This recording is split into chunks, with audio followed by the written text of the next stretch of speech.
Today I'm going to show you how to make an architectural facade out of clay. First step, you have to sketch 3 ideas, and then you're going to show me which one you want to make. This person sketched 3 ideas, and then so did this person. Okay. You are not allowed to make a house that looks like this, with a triangle roof, a square wall, a door, a window, and say you're done. No. You are going to, in your design, you have to have at least 5 of these from this sheet. So you will have this with you as you sketch, so you can get your ideas and choose 5 of them. That will be part of your grade. They're going to kind of look like this when they're done. They're just one-sided, they're flat, but there will be some parts that pop out. You will be painting them at the end of the project. See how that's popping out? Okay. And again, they can be any style. I made this one kind of look like a castle. Okay. All right, so you'll sketch 3, then see me. I'm going to check your sketches, and then I'll give you some clay. I recommend tearing just a teeny bit of clay off, because that will be details.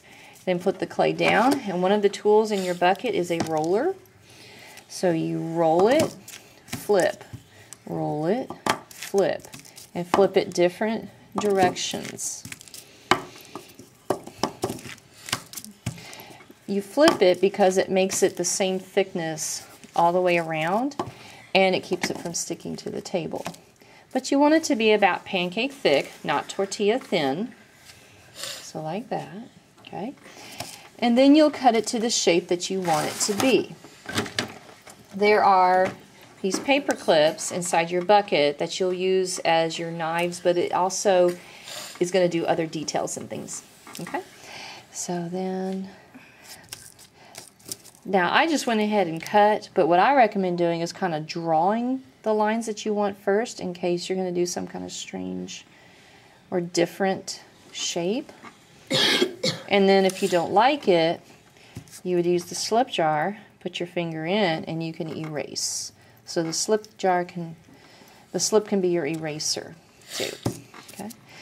And then once you get it, then you can start cutting these pieces off. Okay. And if you're worried about not cutting it straight, you can use one of these tools to lay down and cut like that. Okay. And I'm going to go ahead and make mine a rectangle. Alright, next step, I'm going to make a rooftop. I'm not going to make a gabled roof. I'm going to make a mansard roof. So I'm going to take some clay, squish it up, put it down. I need to roll it kind of flat.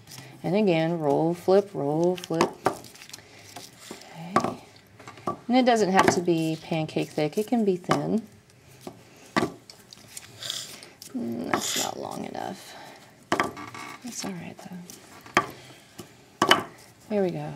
I think that'll work. Alright, so the next step is I cut it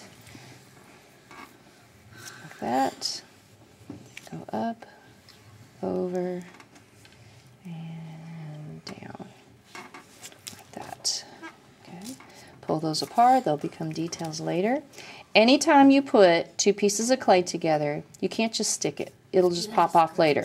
And this will come off your grade. If you just stick stuff on and it pops off, you have to score, which is little shallow cuts. They're not deep at all. And don't go and poke holes either. That will make air bubbles, and that's really bad because those will blow up in the kiln. Okay, so then you'll take some slip. It's also your glue. Dab some on there, and then press and wiggle like that. Then maybe I want to put some columns on it. So I can roll some coils like that. And if I want them round, I could leave them like that. If I want them flat, I would roll them with the roller. So I'm going to make them like that. I want them all about the same thickness. Okay. I'm going to cut it in half. This way I get them all the same thickness. Put them side by side. Actually, I probably should measure it. I'm going to lay them on there. Notice I'm not scoring and slipping because I'm not ready to attach them yet. Okay. And then score, slip. Now there is a tool in your bucket that does scoring really fast for you. Looks like this. And you can do that and it scores really quickly. Okay. And then you can take the slip, put it on, press and wiggle like that. Same thing over here. Okay. All right. Something else that this can do, you can turn it onto the hook end and you can start, let me zoom in a little bit here. Okay. You can use this for shingles like this because texture is going to be part of this. I want to see if it's brick or clapboard or stone, so you can do that. You can also use it for doors and windows. You do this, drag down, and you got a door, just like that. To do windows, you can use these tools in the blue buckets. Let's see, I want one that's kind of flat on top. This blue one will be perfect. And watch what it does. I can drag it up and then let go. And see that blob of clay there? That can become a lintel. That's also one of your architectural features. Or if you don't like that, you can also drag it down and it's like a windowsill. So you can do that. Okay. And let's see, what else can we do? If I wanted to put, you know, a top on the columns, I can kind of just draw the lines like that. And if I wanted some texture lines, like, let's see, like these, I could draw them with my paper clip, like that. Okay, like that.